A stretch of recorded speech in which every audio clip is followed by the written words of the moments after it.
Welcome to another edition of Baseball for Maniacs. This is going to be my list of players that I like going into 2026. We saw Owen's video yesterday on his players that he likes. If you haven't watched that one yet, go back and give that a watch. Leave a like, leave a comment, let us know where you agreed, let us know where you disagreed. Me personally, the only thing that I kind of disagreed with on his list was one of his honorable mentions, but we'll get to that guy later. I figured I would start my list off with the only guy that Owen and I have similar on the list, and that's going to be Bryson Stott. The second half that Bryson Stott had is undeniably fantastic, and I genuinely believe that if he carries that over, he will be the starting second baseman on the National League All-Star team. We already saw Owen go over the mechanics and the adjustments that he made to get rid of his little hand waggle and get to the ball quicker, and he's absolutely right. I can't harp on it enough that one little adjustment may have just saved his Philadelphia career. If he didn't have the second half that he had, I'm under the assumption that most of the fans and Philly sports media would be talking about Bryson Stott the way that some of you talk about Alec Boehm and the way that most of you talk about Nicholas Castellanos. But thankfully, Stotty was able to turn it around and be the bat that he's supposed to be. I don't see a world where Bryson Stott can't get up to a 280, 290, maybe even a 300 average for an entire season. The OPS is probably not going to get much higher than a 750, 760 clip, which is kind of what we saw in the second half anyway. But again, he definitely turned it around and saved his Philadelphia career. I definitely think that going into 2026, he's got that fire lit under him now, and he's just going to show that that wasn't just a fluke. I really like him coming into the 2026 season. And moving on to my next guy, it's the only pitcher that I have on this list here, and he comes from my beloved Pittsburgh Pirates.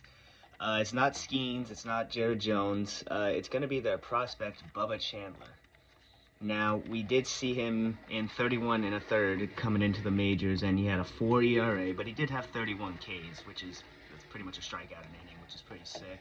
And then the minor league numbers, they're kind of similar to Andrew Painter's, where it's like for a top prospect, it's not where it's supposed to be. But I genuinely believe that Bubba Chandler is going to get the pitching factory treatment that we've seen with guys like Skeens and seen with guys like Jared Jones. Not saying that he's going to put up a Skeen-esque season, but I'm convinced that Bubba Chandler is going to be a top 2, top 3 NL Rookie of the Year guy, and I don't see why it's crazy to see that he could be a top 10 Cy Young guy. Bubba Chandler has an electric fastball. It was a 70 grade when he was coming up as a prospect, and I don't see, the one thing you'll come to know about me when you keep watching the pod is that I love a good fastball. It's probably my favorite pitch to watch. I just love velocity, and Bubba Chandler's got it. He can really master the control, and if he could really get the earned runs down, he could be really, really scary, and the Pirates could have something similar to what the Phillies had when they had Halladay, Hamilsley, and Oswalt. Now, obviously, that's just a silly comparison. That's like Phillies' all-time rotation, and then that Pirates rotation is like even further down. But if it works out, I don't see why you can't make the comparisons. I really like Bubba Chandler.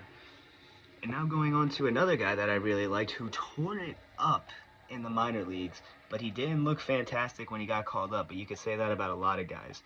I'm talking about Jack Caglione over in Kansas City. Now again, the major league numbers were not fantastic when he first got called up, but you know who else's numbers weren't great when he first got called up? Aaron Judge. And you know what Aaron Judge turned into? Probably one of the greatest power hitters that this game has ever seen. Now, is Jack Cag even in the same stratosphere as a guy like Aaron Judge? No, not just yet. He's got the potential to be one of the best power hitters in all of ball, and that's kind of exactly what the Royals need, and I think that him not doing that great going into what was supposed to be a highly touted rookie season where he was going to get a lot of at-bats, I think it's going to motivate him to get him to the spot to where there's no denying that he belongs on a major league roster. You can't deny Jack Cag's power. You can't deny his size, really. The guy's a moose. He kind of reminds me of Tristan Casas, but better. I think he's already better than Casas. And Kauffman isn't necessarily a hitter's friendly ballpark. It's a huge outfield. But if he can get it all worked out, this could be a guy that's putting up Salvador Perez-like numbers in Kauffman, hitting 40, 45 nukes, winning Silver Sluggers, getting nods for MVPs.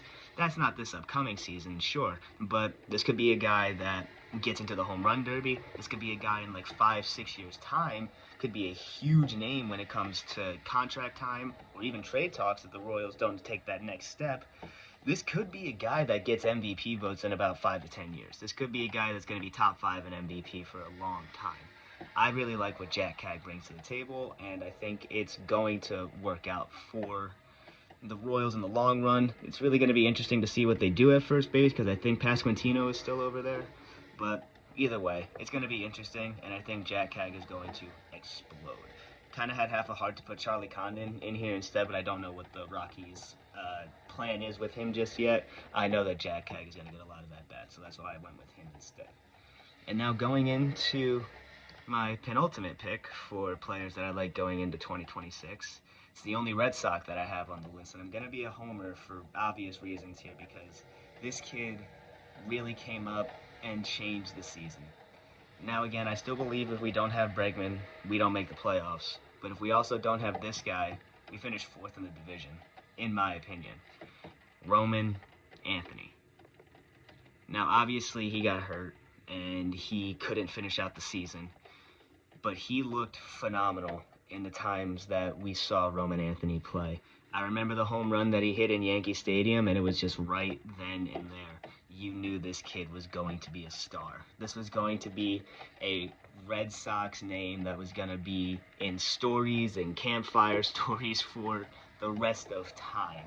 Roman Anthony is really living up to that #1 prospect hype, and after the way that he came up and started, I'm so beyond happy about it. I talked about Jack Cag when he came up. He hit under 200. Roman went on like a 0 for 15, 0 for 16 stretch before he was able to really lock in and finish with a 292 average and an 859 OPS. He had 8 home runs and 32 ribbies to go along with a 3.1 WAR. I don't know how you can look at that and not be excited to see a full season of baseball from this guy. He's going to develop and be the best bat in that lineup already. And whether he's hitting leadoff, whether he's hitting second or third, he's got to be in the top 3 spots. My bold prediction going into 2026 is not only is Roman Anthony going to be an all-star, he's going to be top 3 in AL MVP voting. He put up an argument to win the Rookie of the Year, and he didn't even play a full season. Now, before I even go into that, Nick Kurtz over in Las Vegas or Sacramento right now had a phenomenal year. There is no denying him. He absolutely deserved the Rookie of the Year. But with the sample size that Roman Anthony had before he went down for the year, considering that he was arguing a guy like Kurtz in the Rookie of the Year votes, how can I not be confident about Roman going into next season? This is the guy that even if we lose Bregman, he's going to be the guy that I say we don't make the playoffs without Roman Anthony. I think he's going to be that good next year. But there is one guy that I think is going to be a little bit better if he cuts down on the Ks. And the only thing that sucks about it is that he's in my division. And I'm talking about Junior Caminero. You don't have 45 home runs by accident. The way that this kid plays the game is so much fun to watch. Now again, a lot of strikeouts. He had 125. But he had an 846 OPS to go along with those 45 nukes, a 264 average, 311 on base, 535 slugging. Junior Caminero really came in and stepped up for the Rays when they needed it after their other young infielder went ahead and did something stupid and ruined his major league career. They finally have a guy that they can build around now. The Rays they seem like they're going to get into a little bit of a rebuilding phase. They traded away Boz. They traded away Brandon Lau. They're kind of having a fire sale right now, but it seems like Caminero is the only one that's going to be safe. Owen talked about the prospect Carson Williams, who I also think is going to be pretty good. But when when you have that side of the infield, Caminero at third, Williams at shortstop, or Caminero may even go into the DH slot because he's not that great of a fielder. If he can get that glove around and he could get those strikeouts down, I don't see a world where Caminero doesn't get the Rays back into the playoffs and wins a sneaky AL MVP. This is genuinely a bat that I love going into I love Caminero going into the 2026 season. The only thing I don't like about him is that he's a Ray.